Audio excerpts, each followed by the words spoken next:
Assalamualaikum warahmatullahi wabarakatuh.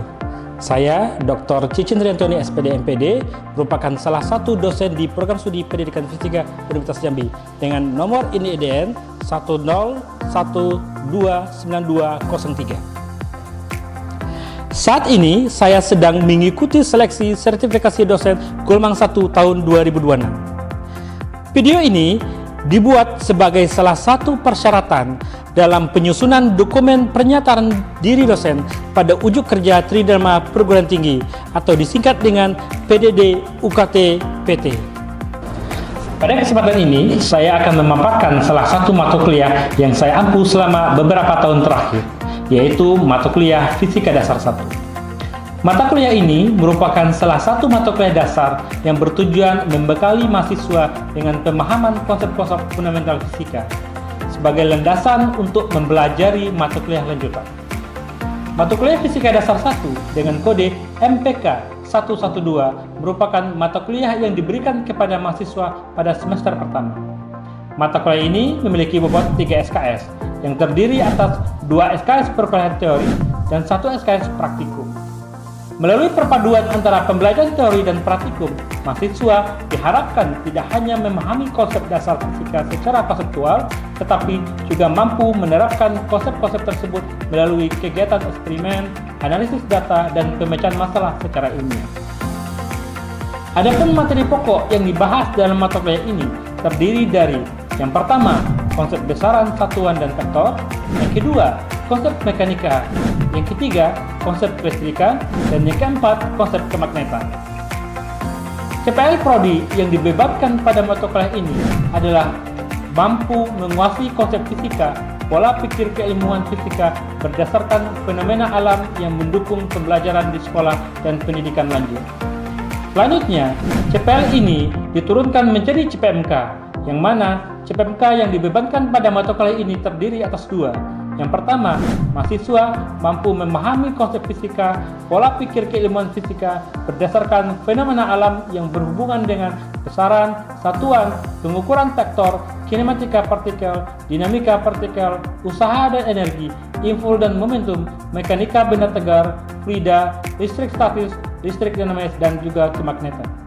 Selain itu, pada CPMK 2, mahasiswa diharapkan mampu menerapkan berbagai prinsip dasar fisika untuk memecahkan masalah yang menyangkut sistem fisika dasar sederhana. Kegiatan utama dalam pembelajaran mata kuliah ini adalah menggunakan metode delivery, interaction, dan juga assessment, yang mana pada tahap delivery, saya menjelaskan materi RPS dan sistem penilaian pada mahasiswa yang dapat diunduh langsung di LMS atau Learning Management System Universitas Jambi. Sedangkan pada tahap interaction, dalam mata kuliah ini melibatkan kegiatan komunikasi dua arah antara dosen dan mahasiswa dengan menggunakan beberapa bentuk model dan metode pembelajaran. Adapun model pembelajaran yang diterapkan dalam mata kuliah ini disesuaikan dengan karakteristik materi dan juga karakteristik mahasiswa. Di antaranya, project based learning, problem based learning, dan juga inquiry. Sedangkan metode yang digunakan menggabungkan antara diskusi, ceramah, eksperimen, dan juga demonstrasi. Untuk aspek assessment dilakukan secara formatif dan juga sumatif, di mana penilaian formatif dilakukan berdasarkan partisipasi dalam pembelajaran, kuis, proyek, dan juga penugasan. Sedangkan penilaian sumatif dilakukan melalui UTS dan UAS. Bobot penilaian antara lain, penilaian partisipatif 20%, penilaian tugas atau proyek 30%, UTS, UAS 20%, dan juga kuis 10%. Untuk mendukung pembelajaran mata kuliah ini, referensi yang saya gunakan adalah beberapa buku sumber yang relevan dan beberapa artikel ilmiah hasil penelitian yang telah saya lakukan dan juga beberapa artikel ilmiah dari jurnal internasional bermutasi. Tujuannya adalah agar mahasiswa mampu memahami perkembangan ilmu pengetahuan dan teknologi saat ini. Baik, berikut adalah video proses pembelajaran mata kuliah Fisika Dasar 1 dengan materi pada pertemuan ke-14. Selamat menyaksikan.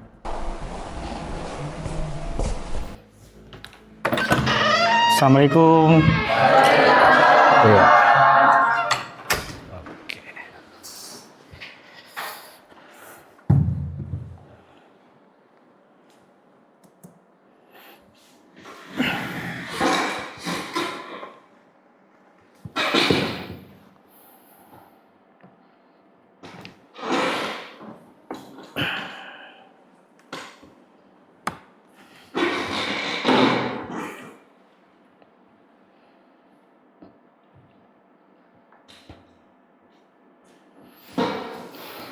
Baik, ya, kita mulai.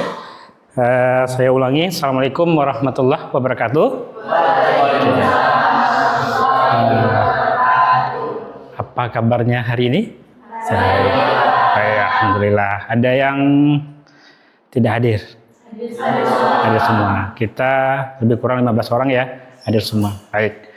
Hari ini, alhamdulillah semua dalam keadaan baik. Senang sekali kita bisa bertemu lagi di mata kuliah Fisika Dasar, ya, Fisika Dasar 1. Sebelum kita memulai perkuliahan kita hari ini, ada baiknya kita berdoa menurut kepercayaan masing-masing, ya. Berdoa dimulai. Berdoa selesai. Baik, ya. Hari ini kita masih membahas tentang materi rangkaian arus sara, ya. Tetapi kita akan melanjutkan materi sebelumnya. Pada pertemuan sebelumnya kita sudah berbicara atau berdiskusi tentang juga masih berhubungan dengan materi rangkaian arus sara. Saya ingin nanya dulu nih, ada yang masih ingat apa materi yang kita pelajari pada pertemuan sebelumnya? Berdiri? Ya. Izin Pak, untuk materi minggu sebelumnya itu kita fokuskan kemarin untuk membahas masalah hukum Ohm dan juga terkait dengan rangkaian seri dan paralel. Oke, terima kasih Holil. Jadi pada pertemuan sebelumnya kita sudah membahas tentang konsep hukum Ohm dan juga konsep daripada rangkaian seri dan paralel. Perlu diingat bahwa materi di dalam materi rangkaian listrik atau kelistrikan, kita harus memahami bagaimana arus, bagaimana tegangan, dan juga bagaimana hambatan yang menjadi suatu kunci. Jadi apapun materi yang kita pelajari nantinya berhubungan dengan kelistrikan, maka kita akan ketemu dengan arus, ketemu dengan tegangan, ketemu dengan hambatan. Ya, oke. Sebelum kita masuk ke topik hari ini, saya ingin mereview dulu. Apakah materi sebelumnya masih ingat dalam arti apakah sudah memahami materi sebelumnya atau tidak, ya. Saya punya satu buah soal, ya, coba diperhatikan, yang bisa jawab nanti silakan berdiri, ya. Silakan berdiri. Saya punya satu buah soal, coba silakan diperhatikan. Oke. Coba diperhatikan bahwa ini ada sebuah rangkaian, ini materi berhubungan dengan rangkaian seri paralel. Ini rangkaian apa? Seri. Ini adalah sebuah rangkaian seri yang terdiri dari dua buah bola lampu, ada sumber tegangan di sini. Perlu diingat bahwa ini bisa lampu, bisa resistor. Yang jelas ini adalah sebuah hambatan. Di mana hambatannya identik ini? Oke, hambatannya identik. Nah, di sini ada pertanyaan, yang ditanyakan adalah beda potensial. Ingat ya, beda potensial itu sama dengan tegangan. Oke, beda potensial sama dengan tegangan.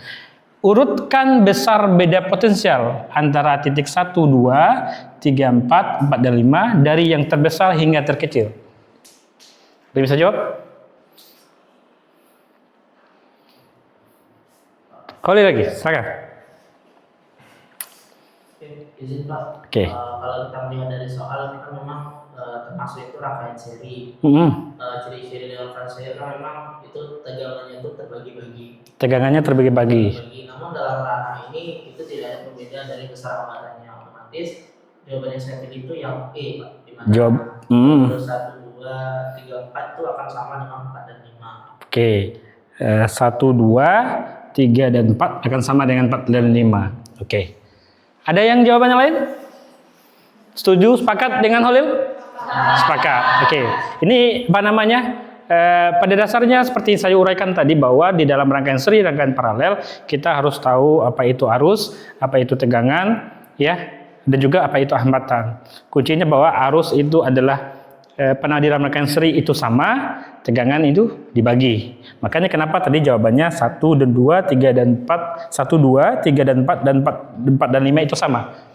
Kenapa? Karena dia ini seri, tegangannya dibagi atau beda potensialnya dibagi. Ya.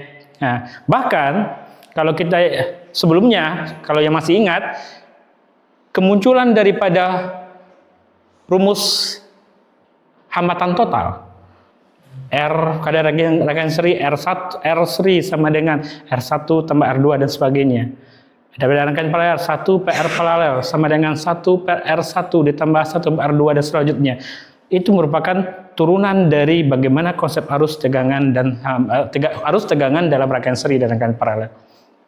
Ya, kalau kita sudah tahu konsep itu maka aman itu. Karena ini apa? Maksudnya apa? Kenapa saya bilang aman? Akan ketemu terus-menerus kalau kita berbicara tentang rangkaian. Ya, ini perlu diingat ini. Karena untuk materi selanjutnya, materi kita bahas hari ini akan ketemu itu juga. Gitu. Ya, akan ketemu itu juga.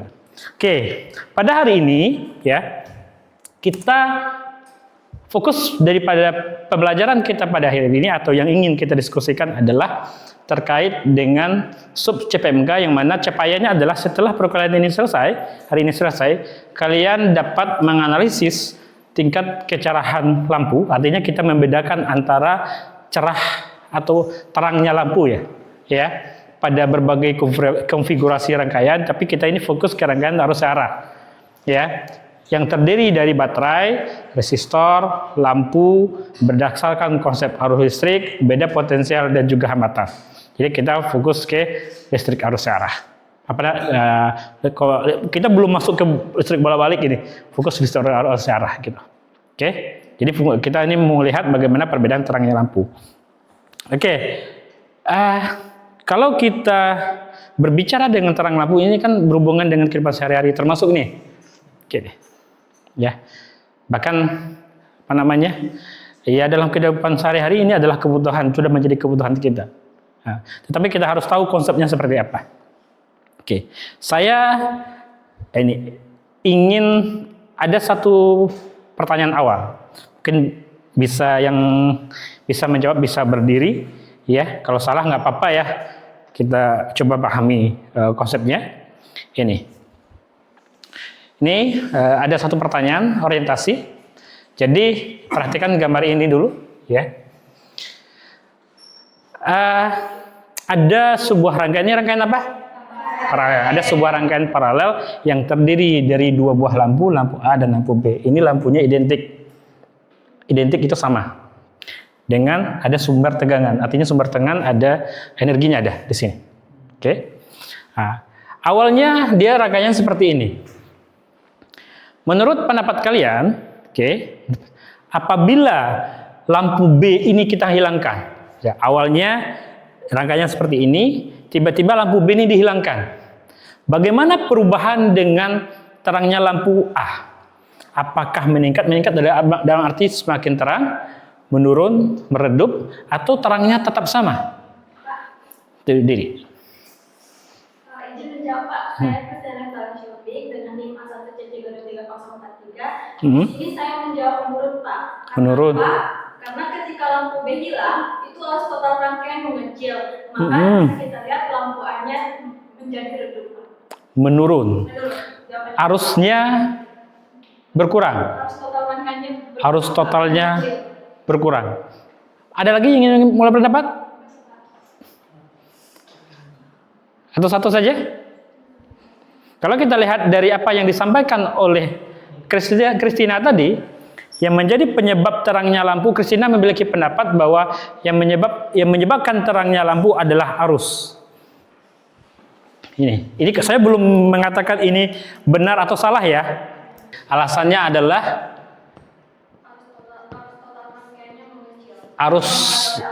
arusnya mengecil. Oke. Christina beranggapan bahwa yang menyebabkan perbedaan terangnya lampu adalah arus. Sekarang kita coba lihat. Di sini saya memiliki simulasi PET.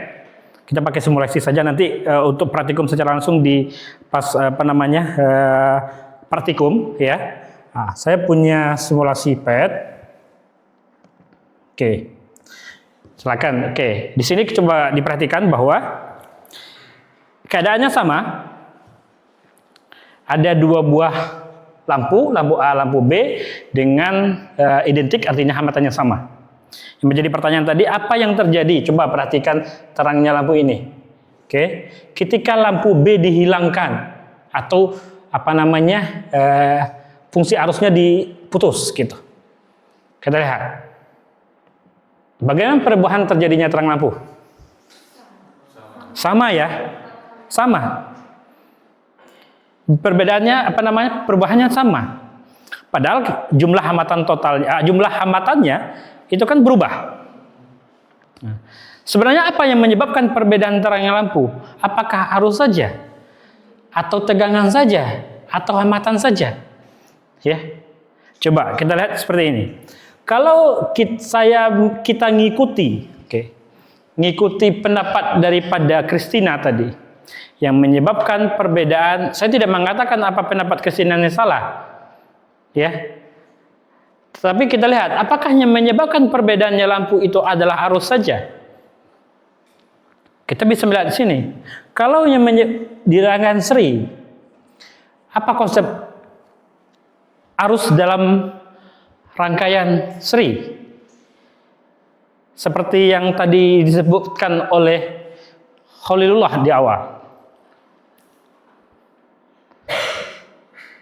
Ayo, berdiri. Bagaimana arus dalam rangkaian seri?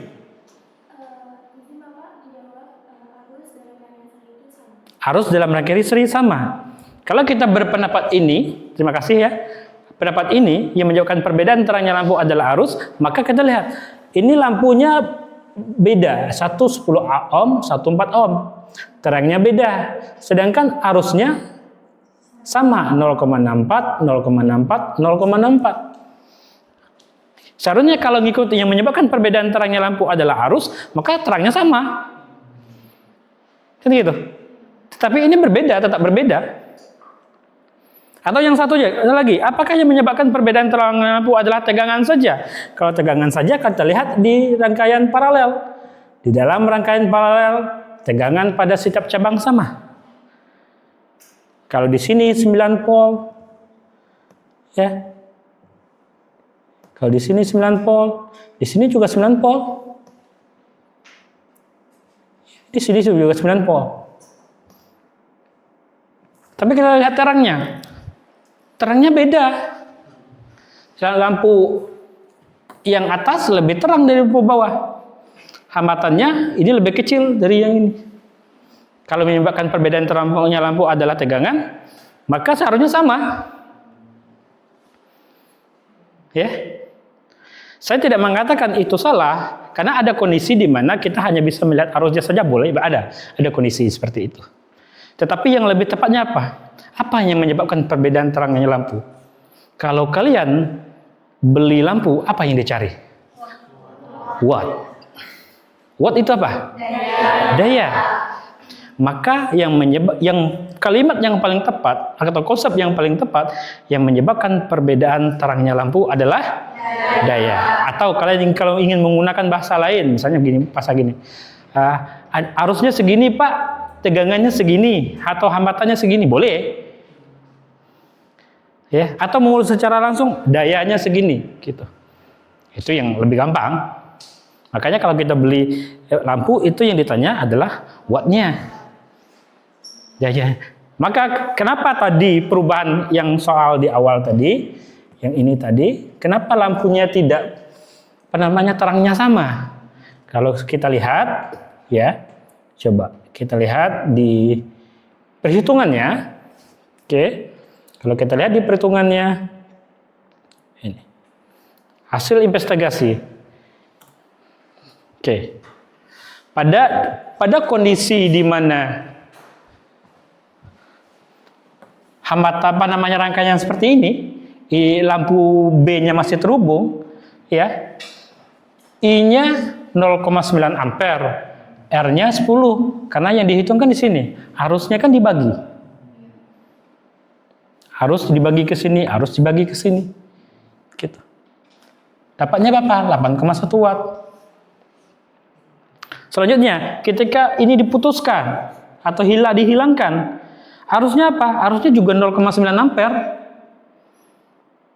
Ya, dari mana datangnya? Coba pakai rumus hukum Ohm. Ya, rumus hukum Ohm. Tapi yang perlu diingat apa? Bagaimana konsep rangkaian seri paralelnya itu. Ya, itu diingat. Maka apa yang didapatkan? Wattnya juga 8,1 watt. Makanya kenapa? Wattnya sama. Gitu. Ya, wattnya sama. Maka itulah yang menyebabkan lampunya tetap sama walaupun hilang. Kalau orang awam yang tidak tahu konsep pasti dia, ini kalau dikurangi maka dia lebih terang katanya. Itu orang yang tidak tahu rangkaian seri paralel. Gitu. Oke. Nah, memang kalau dari hasil penelitian, saya pernah beberapa kali melakukan penelitian, itu juga menemukan apa? Saya menemukan ini, ada 4 pemahaman daripada mahasiswa terkait dengan apa namanya terang gelapnya lampu, perbedaan terangnya lampu. Ada yang menganggap penyebabnya adalah arus, ada yang menganggap beda potensial, ada yang menganggap hambatan saja. Tapi masih ada juga yang benar, yang bukan benar, maksudnya adalah yang paling tepat, yaitu yang menyebabkannya adalah daya listrik. Oke, sejauh ini paham perbedaan terang lampu? Oke, sekarang saya tanya nih, siapa yang bisa memberikan kesimpulan apa sebenarnya yang menyebabkan perbedaan terangnya lampu? Oke, silakan. Baik, bisa menyimpulkan bahwa tingkat kecerahan lampu itu tidak hanya diukur oleh tegangan, arus maupun hambatan, tapi yang paling berpengaruh adalah dayanya. Yang berpengaruh adalah dayanya. Ya, maksudnya adalah tidak hanya arus saja, tidak hanya tegangan saja, tidak hanya hambatan saja, tetapi gabungan semuanya. Atau yang paling gampang sebutkan dayanya. Gitu. Ya, itulah yang menyebabkan perbedaan terangnya lampu. Oke? Sampai di sini paham? Paham. Kita sudah belajar tentang arus, belajar tegangan, hambatan, rangkaian seri paralel pada pertemuan sebelumnya, sudah belajar tentang hukum Ohm pada pertemuan sebelumnya. Hari ini kita belajar tentang perbedaan terangnya lampunya, juga aplikasi dari itu. Oke? Aplikasi dari itu. Oleh sebab itu, ini hal yang perlu diingat karena berhubungan dengan kehidupan sehari-hari. Oke, saya sudah mengupload di LMS atau e-learning kita ada satu tugas tugas soal pemecahan masalah, dan selanjutnya juga ada untuk kegiatan praktikum kita. Ya, itu sudah ada LKPD-nya. Nanti silakan diakses dan kita ketemu di kelas praktikum. Oke, itu saja untuk pertemuan hari ini. Ada yang ingin bertanya tidak? Tidak? Cukup? Cukup. Oke, itu saja untuk pertemuan kita hari ini. Terima kasih banyak. Nanti kalau ada yang ingin ditanyakan lagi, silakan tanyakan melalui WA ataupun melalui LMS langsung atau e-learning. Itu saja, saya tutup. Wabillahi taufiq wal hidayah. Assalamualaikum warahmatullahi wabarakatuh. Oke. Sekian video pembelajaran mata kuliah Fisika Dasar 1, Program Studi Pendidikan Fisika Universitas Jambi. Semoga dengan adanya video ini bisa menjadi pertimbangan yang baik dalam seleksi sertifikasi dosen gelombang 1 tahun 2026. Akhir kata, Assalamualaikum warahmatullahi wabarakatuh.